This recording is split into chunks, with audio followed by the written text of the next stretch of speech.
Hello everyone, it's Nen from Insightful Vibrations. Thank you so much for tuning into our channel. Thank you for subscribing and thank you for liking and sharing the videos. It means a lot to me. So we are here July 31st to August 6th. Wow, where did time fly? Well, that can be explained by Uranus being in Aries.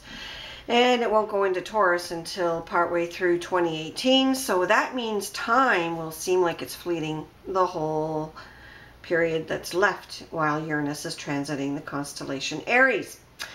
What else is happening this week? Well, let's start with the astrology first, and then we'll put the time in the notes section when the astrology ends, so you don't have to listen to it repeatedly.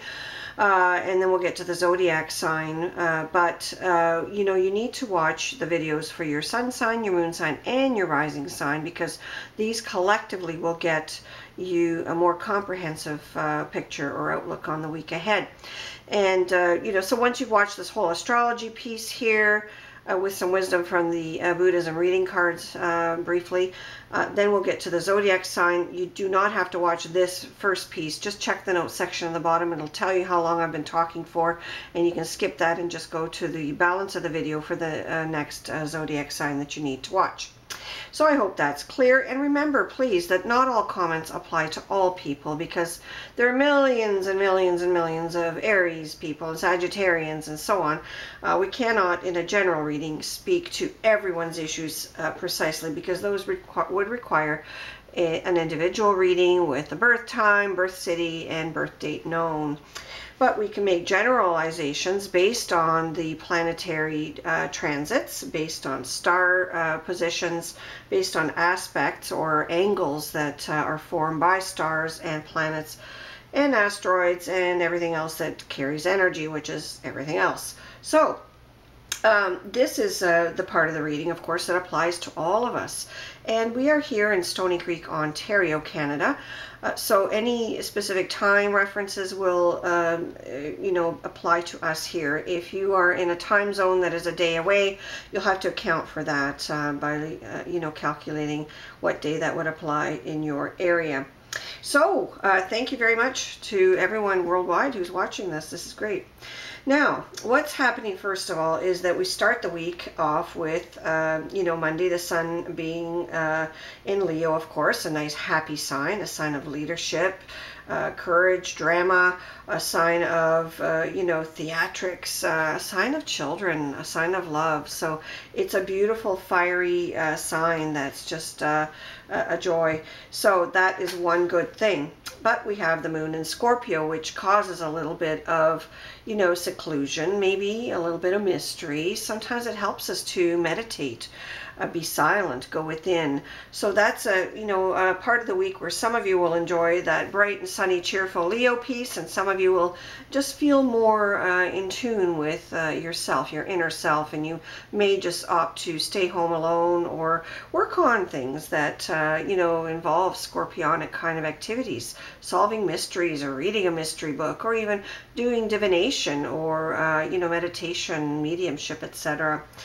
Well, we also get into, you know, some interesting aspects here with Venus entering Cancer as well on Monday, and that basically is forming a whole lot of, you know, a whole lot of lovey-dovey kind of feelings, and especially because the asteroid Ceres, the goddess of hearth and home, actually is right next to Venus, tucked right in there, and both of them are in Cancer, one at 2 degrees, one at 10 degrees, but they're very close, and creating that cuddliness. So a lot of you may feel that, you know, things are very cuddly and wonderful, especially in your closest home type of relationships. But there's also a lot of you that will find some turbulence because, you know, not every relationship is perfect. And some of you are going through that, you know, Pluto retrograde relationship evaluation piece where up until the third week of September, things that aren't going to work, no matter how much effort is put in, are just going to fail. So, you know, some of you are still struggling with that, unfortunately. But we also have some, you know, really, you know, wonderful kite energies you know, a kite. It looks just like a kite when you draw all the lines. And beautiful trine energies between Ceres, which is the goddess of hearth and home, as I mentioned, Pallas, which is the goddess of wisdom, and Mercury, of course, our intellectual planet, a planet of communication, as well as Juno, the you know, goddess of all things that are grand. So this is a really nice supportive sort of trine energy, and that's going to last for a few days into the week. So you basically have a very, very nice time where you can have great social events, where you can, you know, have nice meetings. If you have difficult issues to discuss, this is a good energy.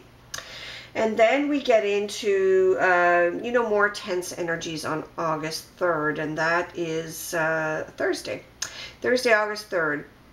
And what happens here first and foremost is that Uranus goes retrograde. And Uranus is that wonderful electric planet. It's the ruler of Aquarius.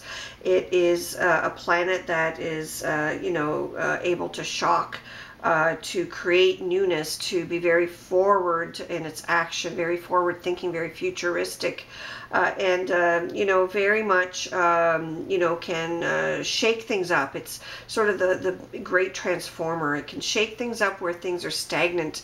And you know, oftentimes whatever house you know, this happens to be happening in, when Uranus is retrograde, it will shake that part of you up more than likely. Now, this doesn't have to be a bad shakeup. It could just be that something amazing happens, you know, just as much as something awful. So it just depends. You know, you have to just take it, you know, day by day, and also, you know, be positive and look forward to expecting good things as well. That will help. So when we have Uranus retrograde, where is it in all of your houses? Well, Aries, it's in your first house. Your first house is all about your self-image, how you identify, you know, with yourself. You know, what kind of image do you have? What kind of self-perception? How far off is your perception of yourself to what others are saying to you about how you come across, and so on and so forth. And sometimes when Uranus is in the first house, it could very well mean you end up having this drastic makeover, you know, with respect to how you see yourself or how you project yourself to other people. And Taurus, your Uranus is in your 12th house, which is, you know, that, you know, house of mystery, the house of endings, you know, the house of, you know, the mysterious. And, you know, Taurus, this may mean that something, you know, comes to an abrupt end. And that's okay, because, you know, one door closes, another door opens, and it may be something that you wished to end anyway. So let's be positive about that. Gemini, your Uranus will retrograde in the 11th house, and that means it will affect your friendships, your social circles, also your hopes and dreams. Again, this does not have to be a negative event. It could be that you get a breakthrough, that you get a sudden breakthrough, you know, to do something. Maybe it's a sudden breakthrough. Maybe you meet somebody special that will be a lifelong friend. Maybe a friend you haven't seen for a long time will come forward again, and that will bring joy to you. Or maybe some friends will leave your social circle. You know, it's anyone's guess what will happen exactly without looking at a specific birth chart, but I think that's very, very exciting. So then we have Cancer. Your retrograde Uranus is transiting your 10th house, and that's a house of career and status. So those of you who are looking for a career breakthrough or looking to just end a bad career situation, that's something that may very well affect you here.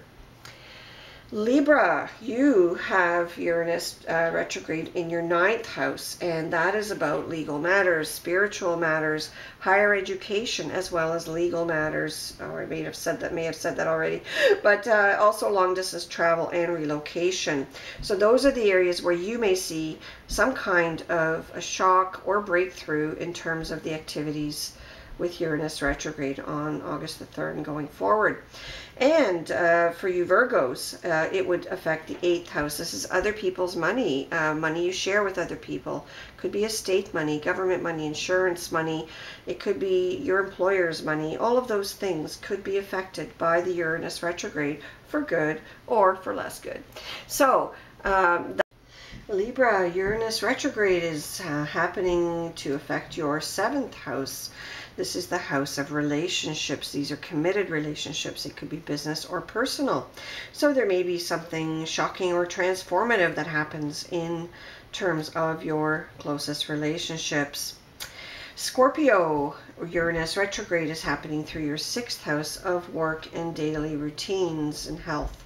So there may be something that happens there that shakes things up. Maybe you'll have to go, and try a new, training program or get a new job, or maybe you'll find, a way to get out of the job you don't like. Perhaps there's, a new breakthrough for a health concern that you've had. All of those things are very possible. And Sagittarians, you have Uranus retrograding in your 5th house, and that's your house of romantic pleasure. It's also a house of games, sports, arts, gambling, as well as small children. So if you have children, you may also find that something happens where there's a breakthrough with them, or something else happens. I don't know. A lottery could definitely be a breakthrough here, so a lottery win is possible. But again, don't go crazy buying tickets, because going overboard for something like that, it does not pay off, since it's always a long shot to win these things. But I'm just saying it is a possibility for some of you at least. Then we have Capricorns, whose 4th house will be impacted by Uranus retrograde, and the 4th house is the house of family and home. We also have a lot of activity with the 3rd house for all of you Aquarians. And the 3rd house is your house of communication, your house of siblings, neighbors, transportation, and also short trips, short daily trips like commuting and things like that. So there's a lot that could potentially happen, and Aquarians, Uranus is your ruling planet, so you would definitely feel the impact of this on a pretty good basis. So anything can happen, like I said, either a breakthrough or something shocking. Now, the last sign, Pisces of the wheel, you have Uranus retrograde in your 2nd house of earned income. So this may affect how you earn your income. You may find breakthroughs. You may get a promotion. You may get a salary increase you weren't expecting. You may get a bonus. Or you may find some of the reverse happenings, that you suddenly don't have a job or something else happens. But look at everything positively, because when one door closes, the other one opens, and you just have to expect good things to get them. So we have quite a bit going on here, but we also have a lot of fire energy. So, the fixed stars are also telling us that in addition to the fire energy, there's a lot of aspects that will cause for sudden wake-up calls, changes, shocks, and so on. And, Pluto is also, in a square configuration with Jupiter as of August the 4th. So this will be added into the mix. And that means that, there's a lot of progress that can be made, because Pluto also digs deep into things that aren't working well, things that really need to be stirred up, things that need to change as well. So it's a transformer on a different level. So it will be, either dredging up a lot of things that aren't working to be transformed, or it will be, allowing you to work through those things so that you can get the benefits of Jupiter, all that benevolence. And we also have the moon and Saturn, which is also retrograde in Sagittarius this week. The moon is also near the galactic center at the moment, also squaring Mars and squaring Chiron. So the moon's not in a really great position, which means that for some of you anyway, there may be some negative emotion, and these may be people that are affected by some social turmoil, earthquakes, volcanic action, transportation disasters, things like that may affect, obviously not everyone in the world, but we all are impacted when we hear about it. We feel horrible about it, but there may be some, of course, that are impacted on a personal level. And this, is also in the face of, Mercury opposing Neptune, which can cause for some liver issues to come up, and that's always an issue when we have this with these stars, because you know the liver is the seat of emotion. So again, it could cause a little bit of turmoil for somebody. Now, we also have some fixed stars creating a lot of energy on sort of more the world stage, more on a society level, with Uranus being aligned with the great Andromeda Nebula at 27 degrees Aries right now, traveling through to the 28th degrees of Aries. This brings us a lot of courage, a lot of breakthroughs. It allows us to show the way. It allows us to be leaders, especially now with the Sun in Leo. But it can also have a downside. The energies can lead to violence, you know, battles, problems with eyes, ears, or speech can arise under these influences. Sometimes even serial killers have been known to become more prominent under these influences, and I certainly hope none of these happen, but they are the energies that might be possible under this alignment. And the great Andromeda Nebula is a galaxy that's over 2 million light years away, but it is visible by the naked eye on a very clear night. So you can see it in the Pisces direction. Now, it also brings this configuration, transportation disasters, sometimes large-scale famine, and you know, we have other stars that confirm some of these things as well. So I'm not just pointing out things that may be a long shot. These things may actually affect different people in different parts of the world. With Venus, you know, being aligned in Cancer with star set Tejat, we also have a foreboding of earthquakes, floods, fires, epidemics, and even catastrophes that involve natural gas.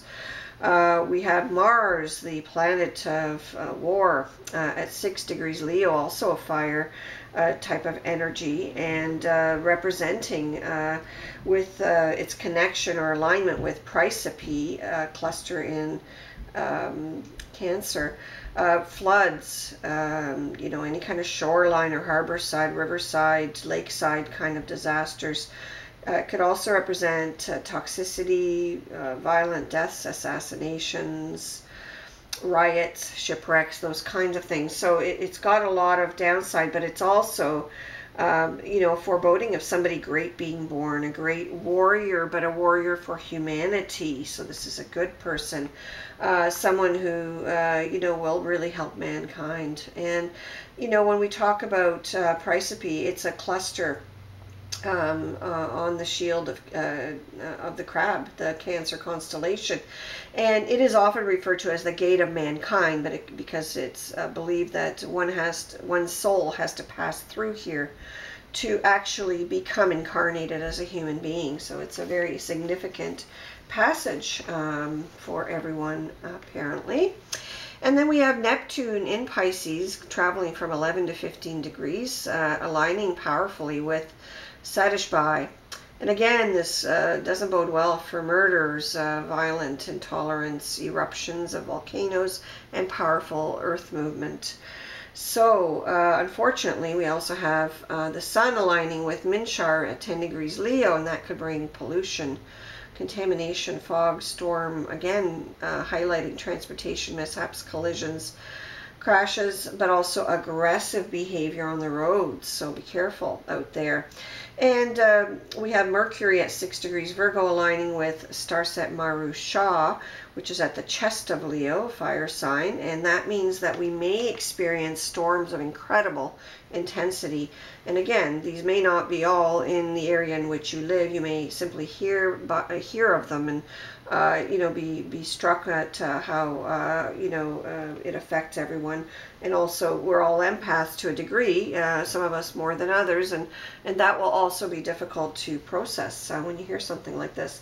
But we have Jupiter at 16 degrees of Libra aligning with starset Kraz, and that also talks about animal attacks. So if you work with animals, be careful. Or if you're out in the woods somewhere camping, be careful.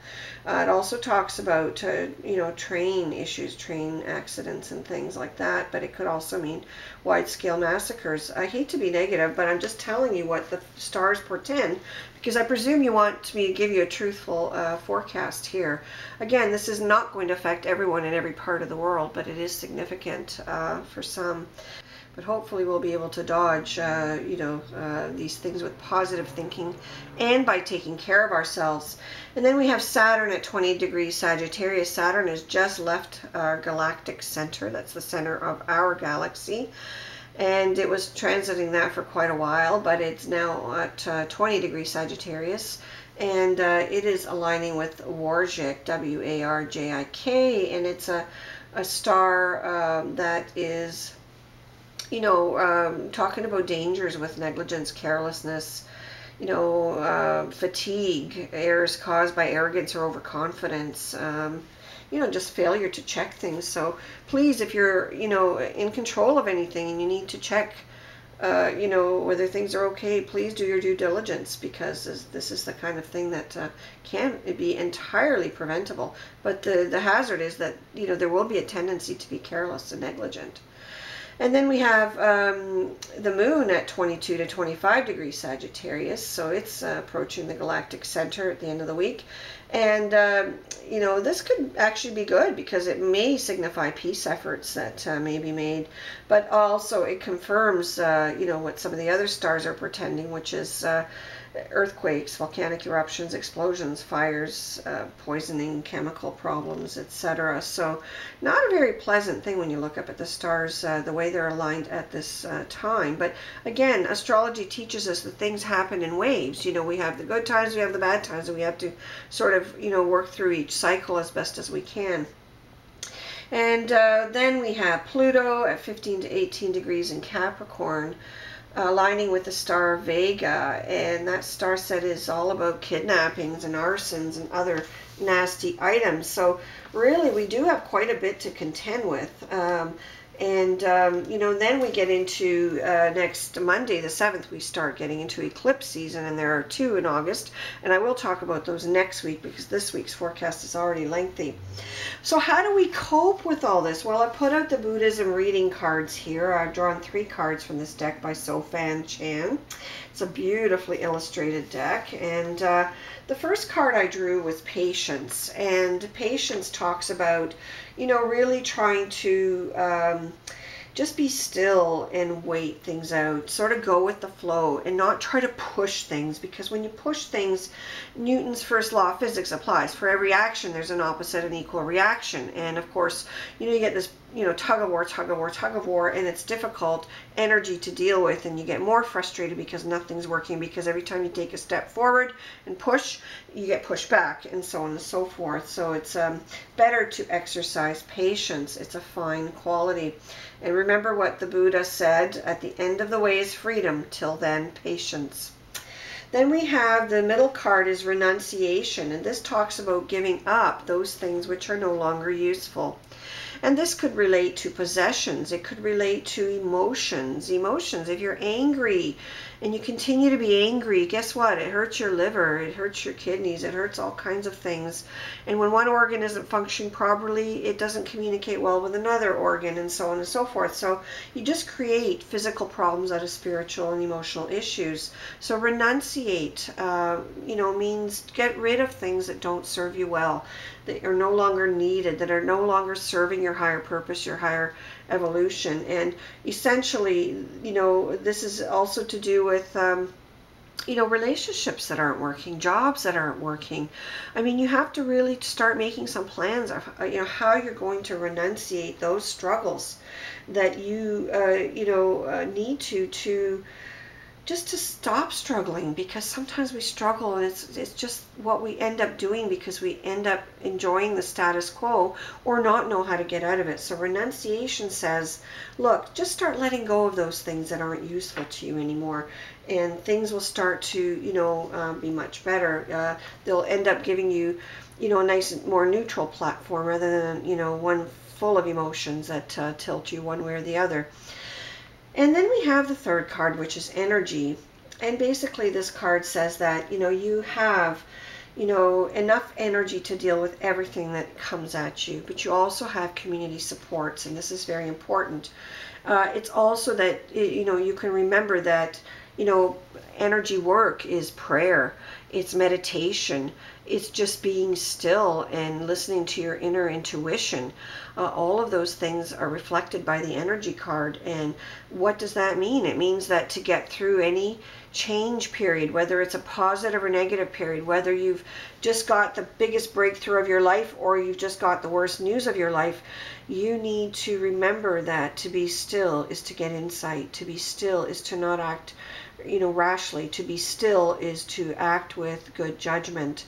And when you can do those things, you will find that no matter what life deals you, you can also, get through it. Remember that with so many planets retrograde right now, Uranus just joining in, Mercury is going retrograde next week. I'll talk about that in my next forecast next week. And, we have Saturn still retrograde, Pluto still retrograde. There's a lot of karmic things happening, meaning you reap what you sow. So if you mete out anger, you're going to get anger at some point coming at you. If you mete out love and kindness and effort, you will get those things coming at you.